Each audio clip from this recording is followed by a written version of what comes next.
Louvado seja nosso Senhor Jesus Cristo, para sempre seja louvado.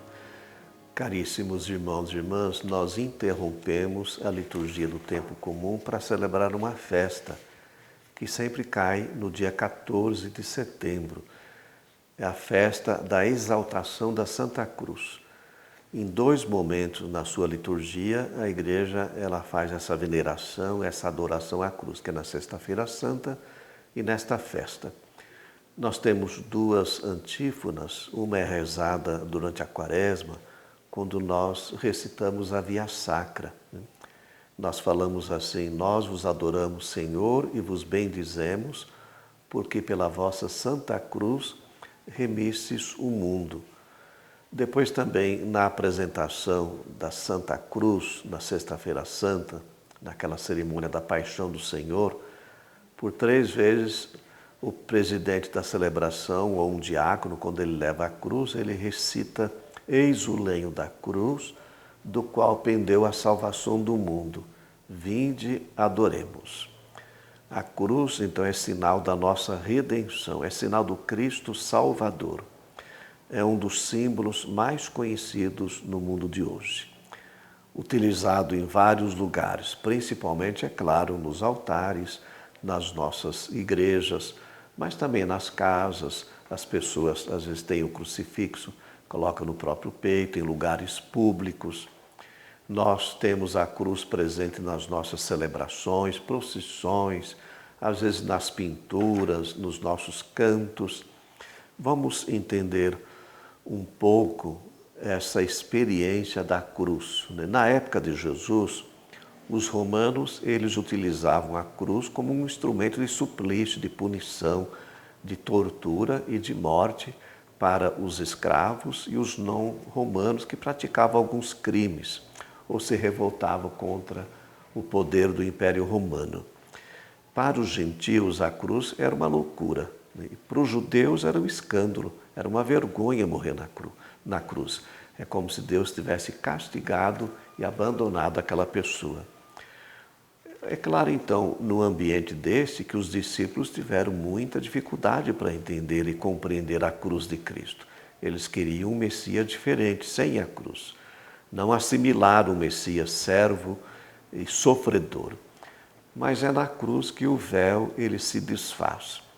E olha quantas situações importantes acontecem nesse momento. Primeiro, Jesus entregou para nós a sua mãe, foi na cruz, né? E também ele entregou o seu Espírito ao Pai. Né?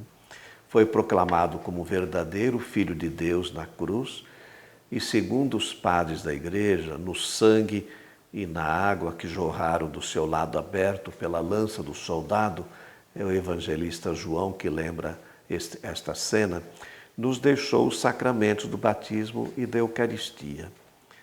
Desde o início, o cristianismo então foi identificado com a cruz. Quem compreendeu, é claro, depois da sua conversão, essa experiência foi Paulo, né? Ele fala que Jesus foi obediente a Deus até a morte de cruz, por isso que ele foi exaltado. Ele se fez pobre para nos enriquecer. A sua pobreza e a experiência da cruz se tornou agora uma linguagem de loucura, é claro, para aqueles que se perdem, mas para aqueles que se salvam é poder de Deus. Né? E o próprio Paulo também fez essa experiência, quando ele perde toda a proteção da lei após a sua conversão, ele fez uma experiência de pobreza, como Cristo na cruz. Ele foi crucificado em fraqueza, ele fala. Perdeu o apoio da lei para buscar a força somente em Deus. Né? E ele fala: Jesus está vivo pelo poder de Deus.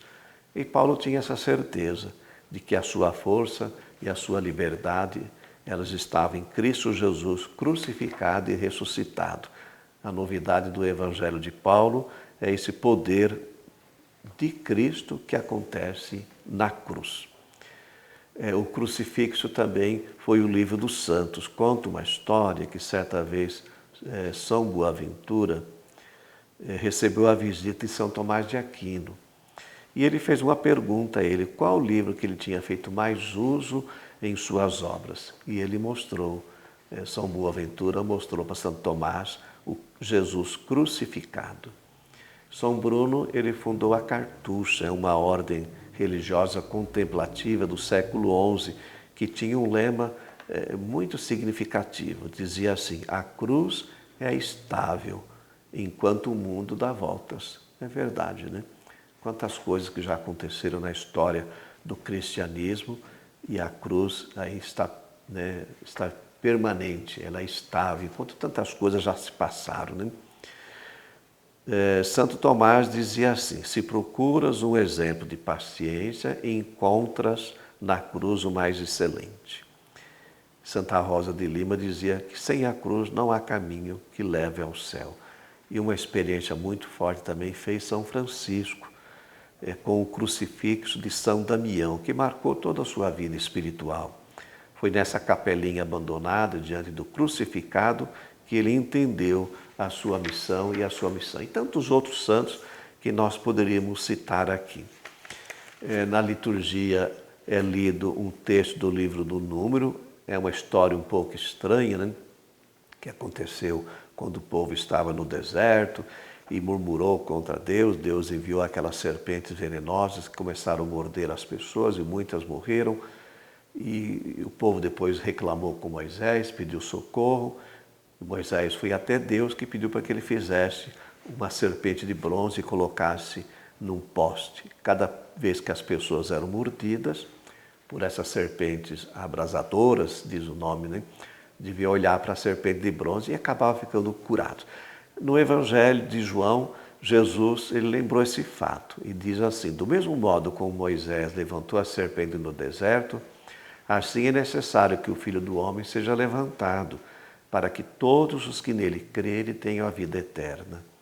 Nós olhamos para o Cristo na cruz e temos a vida eterna. Nós não contemplamos uma serpente de bronze ou tanto outros ídolos. Nós contemplamos o Cristo na cruz, nossa salvação.